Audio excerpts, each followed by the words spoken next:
Finally आता आमचं setup झालेलं आहे. आता आम्ही निघतोय पेरूच्या वाडीला. पेरूची वाडी इथून जवळजवळ एक आहे 11 किलोमीटरच्या डिस्टन्सवर. Total time is 21. So many activities are here in Peruchi Wadi.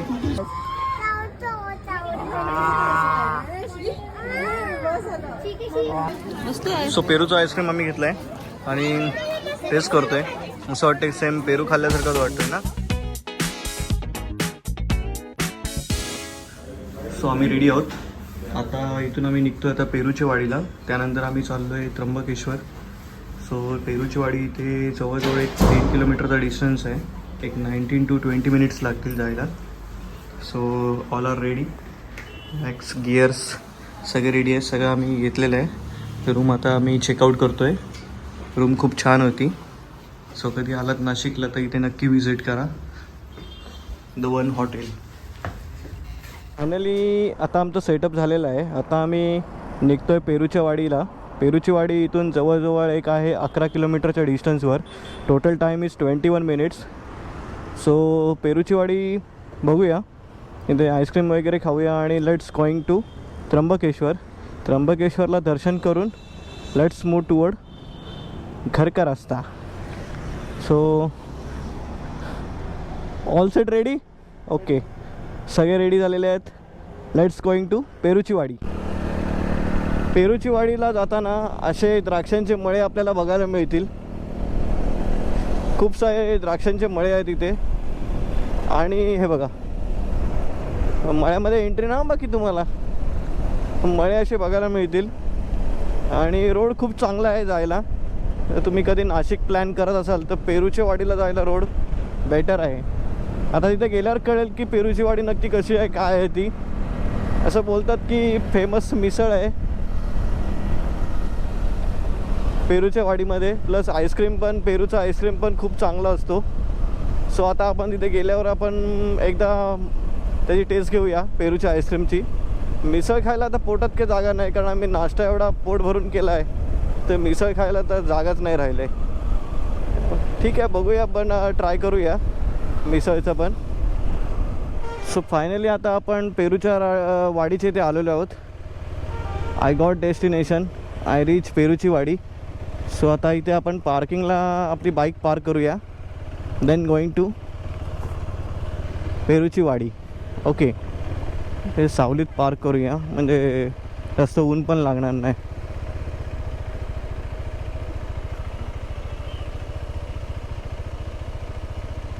So आता आम्ही पेरूच्या वाडीमध्ये एंट्री करतोय. ही पेरूची वाडी आहे. स्पेशल चुलीवरची मिसळ इथं फेमस आहे. आणि वाव, एवढं ग्रीनरी, फ्रूट्स आहेत, पेरू आहे. So lots of things are available in here. So masales, papads and all these things. Perfumes are here.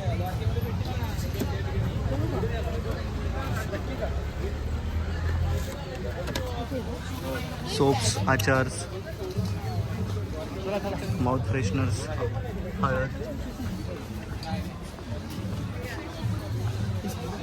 kitchens, bangles, all these things are here. So very large and wide area in Peruchi Wadi. So must visit here. In Peruchi Wadi lots of shopping are here. So बहुत सारी shopping का varieties है यहाँ पे. Juices and all these things are here. चलो थोड़ा भी घूमते हाँ, वहाँ पे जाते. यहाँ पे तो वॉशरूम है. I think will going to here. So यहाँ पे इतना इनका लोकल फ्रूट्स भी है. कैरीज are here. So birds activities are here and small kids activities also here. So birds timing is 9 to 6. 350 foreign birds are here. बोलणारे पण पक्षी आहेत, हातावरती बसणारे पक्षी व प्राणी. ही सेल्फी पॉईंट्स आहेत पेरूच्या गार्डनमध्ये, तुम्ही बघू शकता. हे पक्ष्यांची वाडी आणि बोटिंग तिकीट हाऊस, हे तुम्ही तिकीट परचेस करू शकता तर पक्षी तुम्हाला तुमच्या हातावर बसवायचे असतील तर.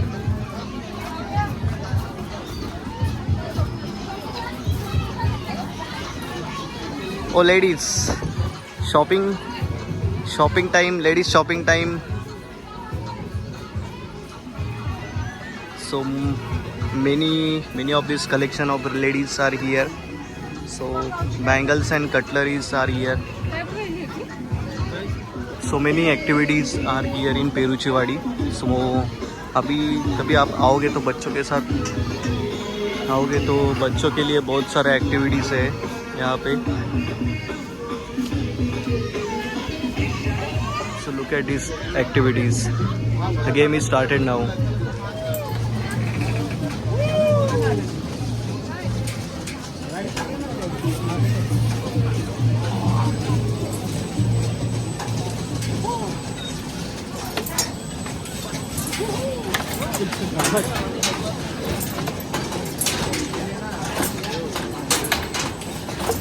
काश्मीरी बकरी आहे.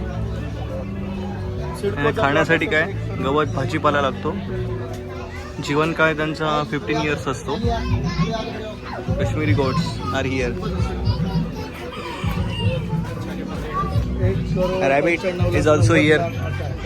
So white rabbit, black rabbit. सोन्याचा तितर. हा पक्षी हा चायनामधला पक्षी आहे, बघू शकता.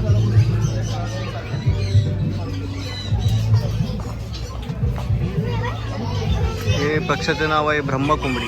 ब्रह्मकोंबडी आहे.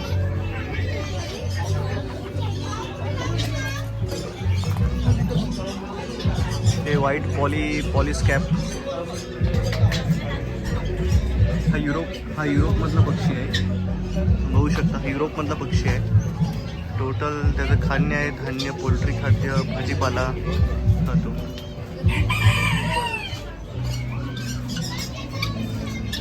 हे गनिया फाऊल हा आफ्रिकन पक्षी आहे. हे सगळे आफ्रिकन पक्षी आहेत हे, आणि ह्यांचा जीवनकाळ असतो 10 to 12 years.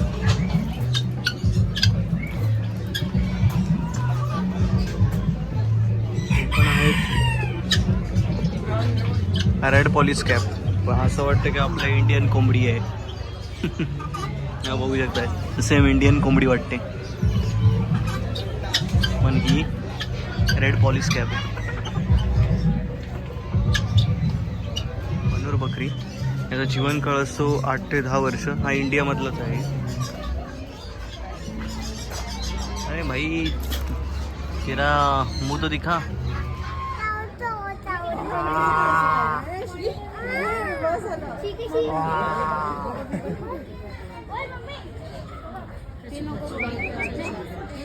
Many birds and animals are here in पेरूचीवाडी. बघू शकता की रॅबिट्स आहे, सगळ्या प्रकारचे रॅबिट्स. अमेरिकेचे रॅबिट्स आपण बघा, हे अमेरिकेचे रॅबिट्स आहेत.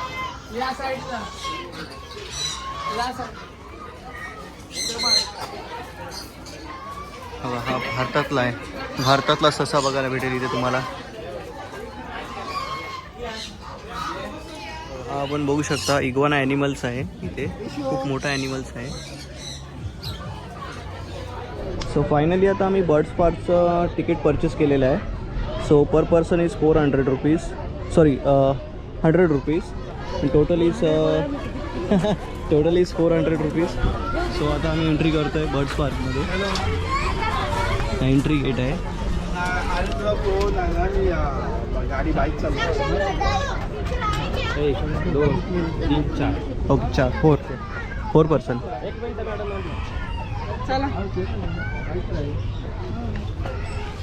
So lots of birds and animals are here in Peruchiwadi. सो इसका अलग से टिकट आपको परचेस करना पड़ेगा. Per person 100 rupees. आप देख सकते हो कि अलग अलग टाइप्स के बर्ड्स यहाँ पे अवेलेबल है. In this area. सो अब कभी आप आओगे तो छोटे बच्चों को ज़रूर लेके आओ, उनके लिए ये तो जगह बेस्ट है। वो इधर खेल कूद सकते, उनका टाइम स्पेंड इधर अच्छा होगा। सोलियामधले बर्ड्स आहेत, होऊ शकता।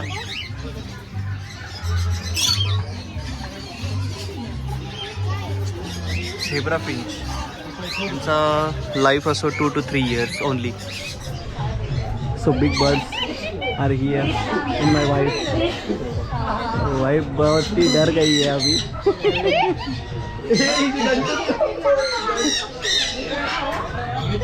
बहुत डर गई है बर्ड्स, डरने लगे है बहुत वो।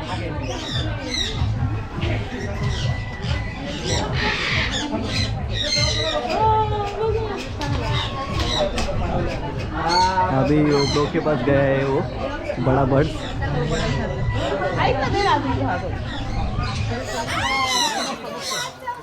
वाइफ ने बर्ड्स लिया है, उसके हाथ पे ये खाना है, अभी वो खाना खाएंगे। So many birds are here, आप यहाँ पे आके बर्ड्स के साथ एंजॉय कर सकते हो। ॲक्च्युली इथे पेरूची झाडं जास्त आहेत म्हणून ह्याही पेरूची वाडी केलं आहे, कारण खासियतच ती आहे, जास्त पेरूची झाडं आहेत म्हणून ती पेरूची वाडी म्हणून ओळखली जाते। नाशिकमधली सुप्रसिद्ध अशी पेरूची वाडी, फेमस चुलीवरची मिसळ, हे ॲक्टिव्हिटीज पण आहेत इथे छोट्या मुलांसाठी।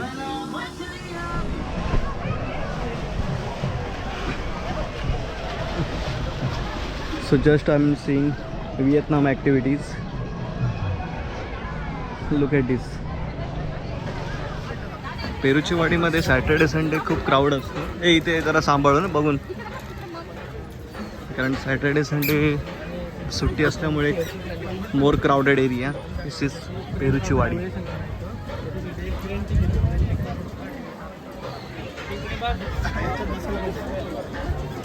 दिस is Vietnam style boat ride. So must try Peruchi Wadi in पेरूचा आईस्क्रीम। सो आम्ही पेरूचा आईस्क्रीम ट्राय करायला चाललो आहे। हे सगळे घेणार ना आईस्क्रीम? हे 4 आईस्क्रीम, 4 पेरू आईस्क्रीम।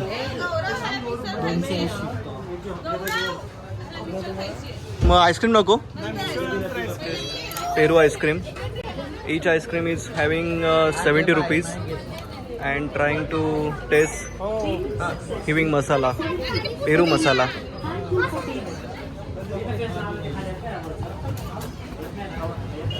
सो पेरूचा आईस्क्रीम आम्ही घेतला आहे आणि टेस्ट करतोय, असं वाटतं सेम पेरू खाल्ल्यासारखाच वाटतोय ना। So best ice cream in Peruchi Wadi. So must try this ice cream. So यहाँ पे तो सामने दिख रहा है कि यहाँ पे तो मिसल है। So misal is are here, misal point इथे आहे।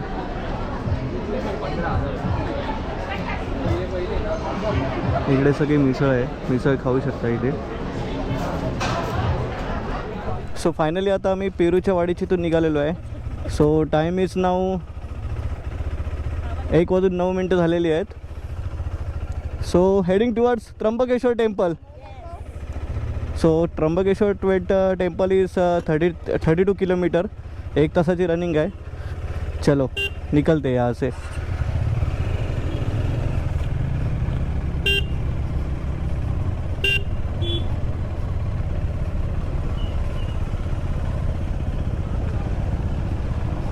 Charging point is available. Trimbakeshwar अजून इथून 13 किलोमीटरच्या डिस्टन्सवर आहे। सो आम्ही इथे लंचसाठी थांबलो आहे हॉटेल गुरुमाऊली। लंच करतो आहे, अँड लंच झाल्यानंतर आपण let's going to Trimbakeshwar. Okay, so 23 minutes distance, 13 kilometre remaining, then going to lunch करूया, then going to Trimbakeshwar. So just आता आमचं जेवण झालं आहे आणि एक 13 किलोमीटरची रनिंग आहे टुवर्ड्स त्र्यंबकेश्वर। आणि त्र्यंबकेश्वरवरून तर बघूया तिथे किती वेळ होतो आहे. त्र्यंबकेश्वरवरून निघणार डायरेक्ट घरी, म्हणजे रात्री 11-12 तर नक्कीच आहेत. चलो लेट्स मूव टुवर्ड्स त्र्यंबकेश्वर.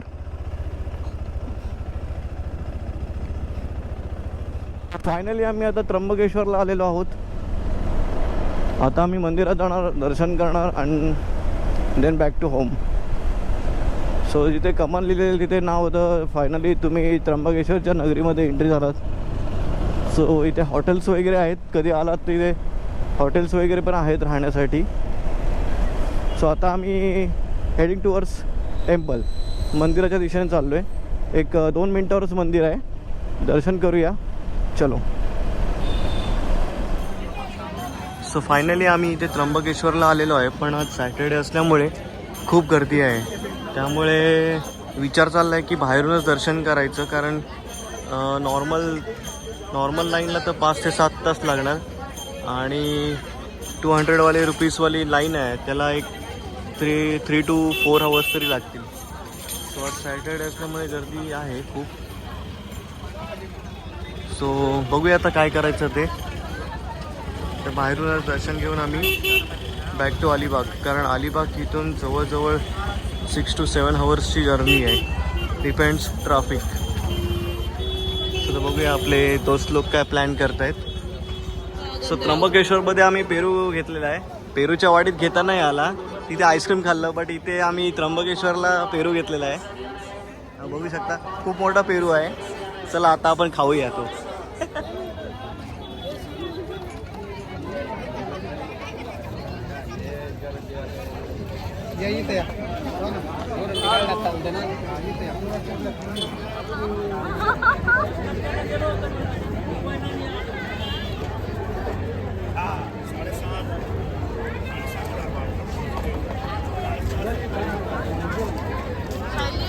आपण पण असंच करायला पाहिजे.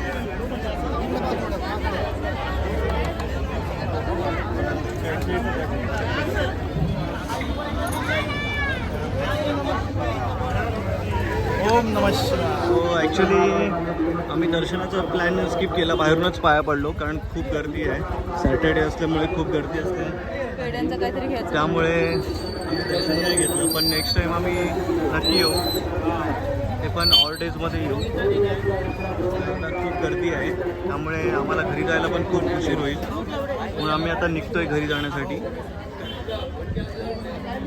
जस्ट आता आमची बाईक तिकडे पार्क आहे, सो बाईक काढूया आणि बॅक टू होम. काय घ्यायचं आहे? प्रसाद थोडा घेऊया इथे आला तसं. So time is 4:45. आम्ही निघालेलो आहे घरी. आत्ता जस्ट त्र्यंबकेश्वरहून निघालेलो आहे. इव्हिनिंगचे 4:45 झालेले आहेत आणि ॲक्च्युली दर्शनाला खूप लाईन असल्यामुळे आम्ही काही दर्शन केलं नाही, कारण आम्हाला अलिबागला पोचायचं होतं. सो इथे आपली टोटल डिस्टन्स दाखवत आहे 242 किलोमीटर अँड टोटल हवर्स 6 आवर्सची टोटल जर्नी आहे. सो जस्ट आता आपण त्र्यंबकेश्वर मार्केट क्रॉस करतो आहे.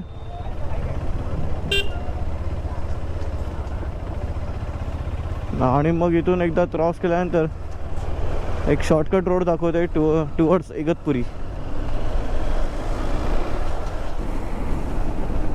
सो मित्रांनो, आता आपला परतीचा प्रवास चालू झालेला आहे. सो आपलं घर आहे इथून दाखवतो आहे 231 किलोमीटर. सो असेच मोटो ब्लॉगिंग रिलेटेड व्हिडिओ आपल्या चॅनलवर येत असतात. सो आपल्या चॅनलला लाईक, शेअर, सबस्क्राईब करायला विसरू नका. धन्यवाद. जय Maharashtra. So finally reach our destination. So total kilometre it's 663. हम लोग का नासिक त्र्यंबकेश्वर राइड कंप्लीट हुआ और हम लोग घर पे पहुंच चुके हैं. सो चलो दोस्तों, गुड नाइट. वीडियो अच्छा लगा तो डू लाइक, शेयर और सब्सक्राइब. धन्यवाद.